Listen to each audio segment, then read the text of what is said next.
Amados irmãos, povo de Deus, vos saúdo com a bendita paz de Cristo Jesus. Manhã de segunda-feira, hoje 27 de outubro de 2025. Iniciando mais uma semana de trabalho, final de semana, início de semana, já participamos das bênçãos do Senhor e agradeço a Deus por tudo. Eu creio, irmãos, que não tem nada melhor do que nós continuar vivendo em comunhão com o Senhor, em comunhão uns com os outros e também com o nosso querido Salvador, tendo o Espírito Santo em todo o tempo na nossa vida como nosso orientador, o nosso despertador. Ele desperta em nós sempre a visão, ele vê as nossas fraquezas, ele observa tudo e nos faz renovar cada dia. Ele nos ajuda. Nesse final de semana, no 28º de encontro da juventude, o assunto foi fé. Judas capítulo 3, ou seja, Judas versículo 3, na pequenina carta de Judas, no versículo 3 diz assim: Amados, procurando eu escrever-vos com toda diligência acerca da salvação comum, tive por necessidade escrever-vos, a exortar-vos a batalhar pela fé que uma vez foi entregue aos santos. Essa fé diferenciada, que no versículo 20 aqui da sua carta, Judas chamou de santíssima fé, recebida do Senhor, diferenciada porque ela não é uma fé comum, não é uma fé natural, não é uma fé passageira, mas se você quiser, se eu assim entender que ela é a minha vida depende dessa fé, a tua também. A nossa entrada ali depende dessa fé santíssima, recebida de Deus, entregue uma vez aos santos. Nós não podemos perder essa fé. Interessante que Judas falou: quando eu procurava escrever-vos, procurei fazer isso com inteligência ou com diligência acerca da salvação comum. Por que a salvação comum? Ele falou nisso, mas não esqueceu-se de dizer que ele nos exortou a batalhar por essa salvação comum pela fé, que uma vez foi entregue aos santos. Comum por quê, meu irmão? A salvação por que ele chamou isso aqui? A salvação, aquilo que é mais precioso para mim, para você, comprada e dada a nós por Jesus. Ele deu a vida por nós. Temos a salvação através desse gesto bendito do Senhor, comum.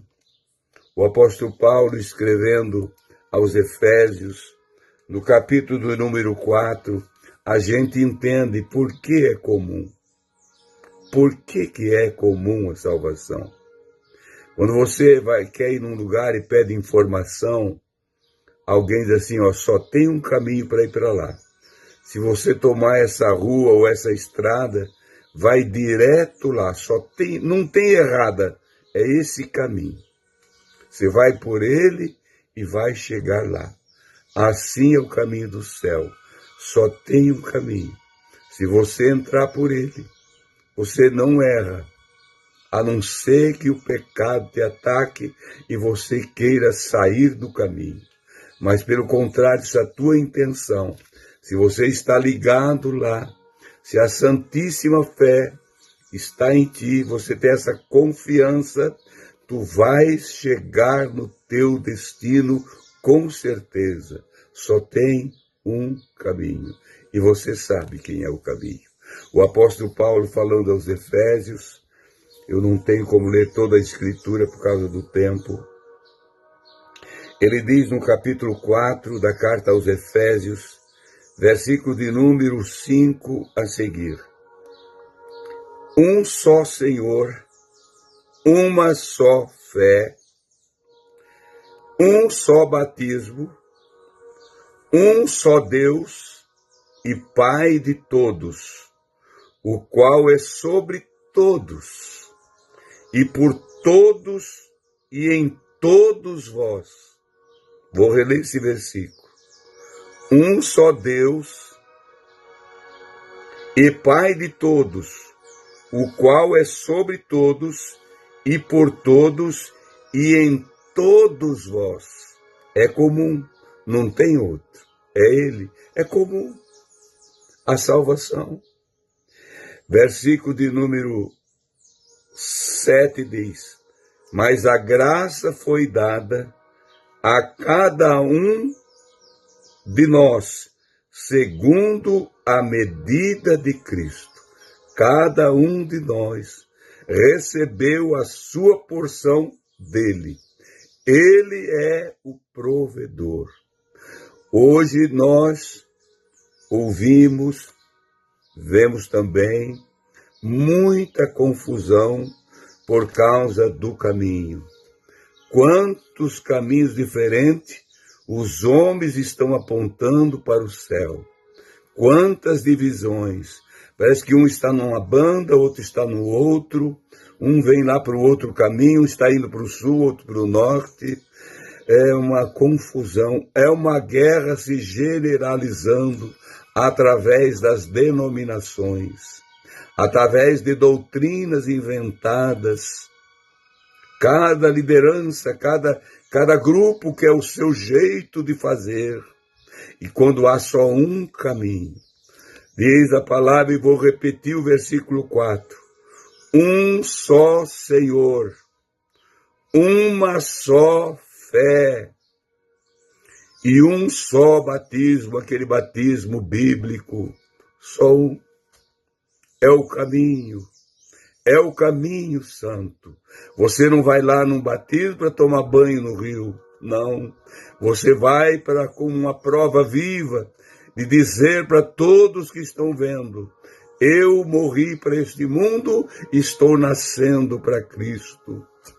Isto é comum, é o caminho.